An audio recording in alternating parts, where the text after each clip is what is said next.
মা বলো আজকে মঙ্গলবারের রান্না কি আছে?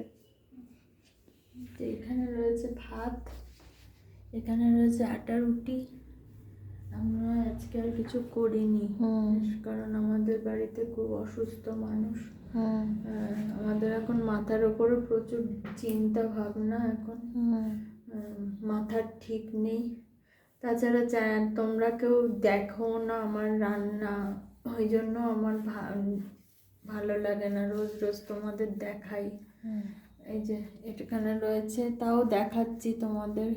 এখানে রয়েছে মূলো বটি, ধনেপাতা, সর্ষে ফোড়ন দিয়ে। এখানে রয়েছে কড়াইশুঁটি দিয়ে, আলু কুমড়ো দিয়ে, জিরে ফোড়ন দিয়ে করেছি এটা। আর এখানে রয়েছে ফুলকপি আলুর রসা কড়াইশুঁটি দিয়ে। আর এখানে হচ্ছে বেগুন চচ্চড়ি ধনেপাতা দিয়ে।